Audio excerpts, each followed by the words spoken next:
This is the last video that we're going to film for this Advent devotional series. I hope you've been watching all of them. Matt talked about joy in the last video, and today we get to talk about God's love. Something I love about these different things that we're focusing on is that they're all characteristics of God Himself. And today, we're going to go ahead and light the love candle, symbolic of God's love. And something I love about the Christmas story is that God came down in human form. God became love incarnate.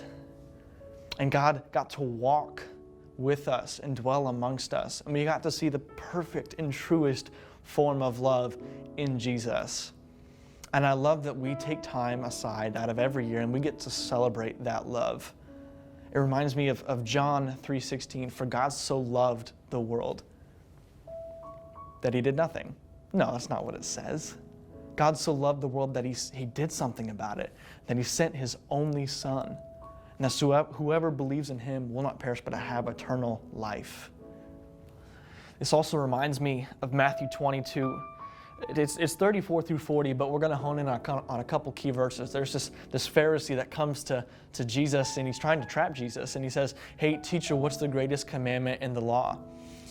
But Jesus isn't fazed. Love incarnate Himself isn't fazed. In fact, you know what He says? He says, hey, I actually have an answer. And the answer is simply this. Love the Lord your God with all your heart, soul, mind, and strength. And a second is like it. Love your neighbor as yourself.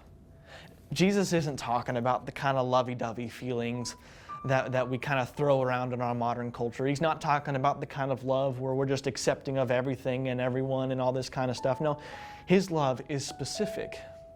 His love is modeled directly after God Himself because God is the definition of love. I so appreciate and love that we get to look through the Gospels. And if we ever have a question of, well, what is love? We can go back through these Gospels and we can go back through these red letters of our Bible and we can read what love actually looks like in a tangible way.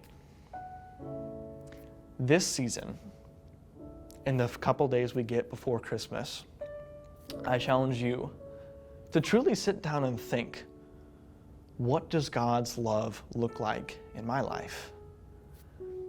When you actually think about it, it's far more incredible than I think we make it out to be sometimes.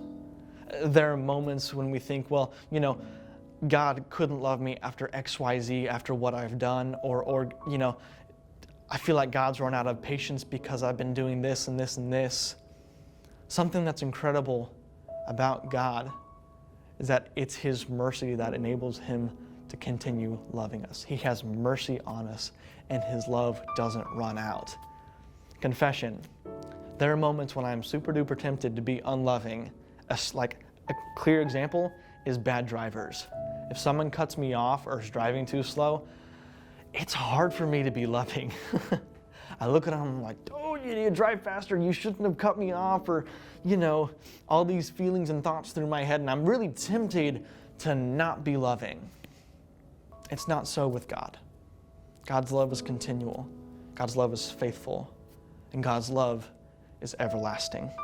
And so, during these next couple days, before we get to gather together and worship the birth of Christ together, I challenge you, think and dwell and meditate on what God's love means in your life. And maybe just think about how you can share that love with someone else.